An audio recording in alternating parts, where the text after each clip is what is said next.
Ingénieur entrepreneur face à l'urgence climatique et la recrudescence des feux de forêt, Jean-Simon Chaudier fonde en 2022 Fire Tracking, une start-up qui développe des solutions de détection précoce d'incendie et il est connecté avec nous. Bonjour. Bonjour. Alors, sur quelle technologie vous appuyez-vous? Bien, en fait, notre technologie, elle va aider les forêts d'infrastructure à détecter automatiquement les feux quelques secondes après leur démarrage grâce à des réseaux de caméras qui seront installés sur des points hauts comme des antennes télécom ou des châteaux d'eau et qui vont être connectés à une intelligence artificielle qui va ensuite alerter automatiquement les pompiers.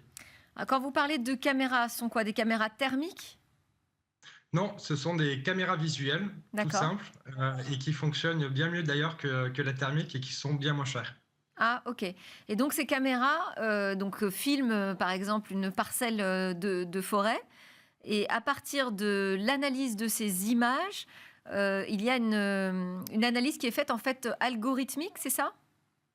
Tout à fait. En fait, on va positionner les caméras sur les points hauts et elles vont détecter jusqu'à 20 kilomètres de distance des fumées grâce à une intelligence artificielle et ensuite elles vont alerter directement les pompiers pour leur permettre d'intervenir au plus tôt sur ces départs de feu. Donc vous n'avez pas besoin de capteurs, par exemple, ou de drones. C'est uniquement des caméras sur des points hauts. Ils peuvent couvrir combien d'hectares de forêt?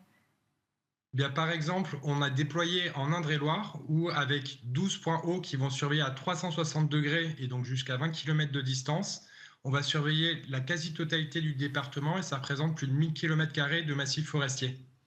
Mais alors, une fois que pardon, une fois que la fumée apparaît, est-ce que c'est pas déjà un peu tard? Est-ce qu'on est suffisamment dans cette démarche de précocité de la détection? Eh bien, on détecte en fait un feu en moins de 3 minutes après son démarrage. Et c'est là-dessus où finalement notre solution elle est extrêmement précieuse pour les pompiers parce que ça leur permet de gagner un temps qui est extrêmement précieux puisque chaque minute, ça se compte en dizaines, voire en centaines d'hectares qu'on peut sauver ensuite derrière. Donc en fait, notre technologie leur permet vraiment de les détecter plus rapidement et derrière d'intervenir plus tôt pour les éteindre. Alors, j'ai vu que vous étiez appuyé sur l'expertise d'Emerton Data, qu'on a déjà reçue, nous, dans Smartech. Quelle est la complexité, là, pour aujourd'hui fournir une solution qui soit efficace? Bien, aujourd'hui, si vous voulez, sur le marché, on est la seule solution qui permet de détecter les feux de forêt avec moins de 10% de fausses alarmes. La plupart des solutions, elles vont avoir entre 50 et 95% de fausses alarmes. C'est par exemple des nuages qui vont passer assez bas, ça va être par exemple des fumées de cheminée.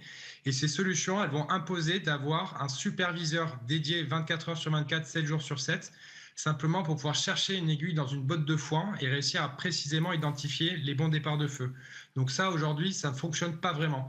Et en fait, c'est là où l'apport de l'intelligence artificielle est extrêmement précieux et l'apport d'Emerton Data et plus particulièrement de leur startup studio Cocana Ventures a permis de pouvoir mobiliser des compétences expertes. On parle de 3 docteurs en sciences des données et en intelligence artificielle issus des meilleures écoles et universités françaises qui travaillent sur notre projet depuis un peu plus de 3 ans et qui ont permis de nous aider de bâtir cette intelligence artificielle aujourd'hui qui se distingue en termes de performance sur le marché.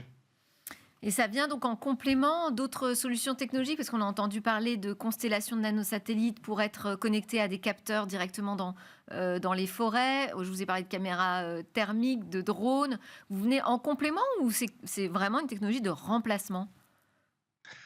En fait, les satellites, par exemple, le pixel, la taille du pixel, la résolution des images et le délai de résolution font qu'on va détecter des feux qui vont faire tout de suite une dizaine de mètres d'envergure.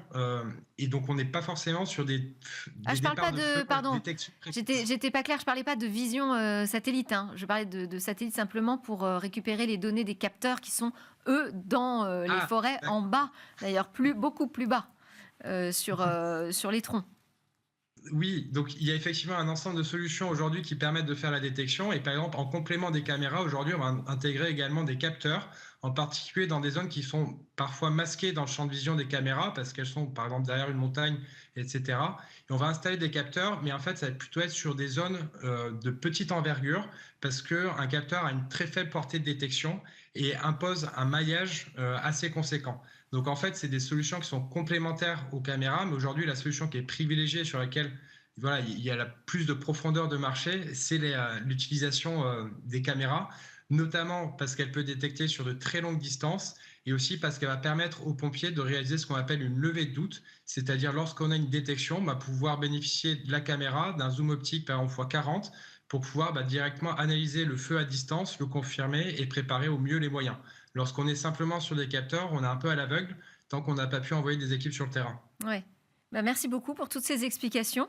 Merci Jean-Simon Chaudier. Donc, je rappelle que vous êtes le fondateur et le directeur général de Fire Tracking.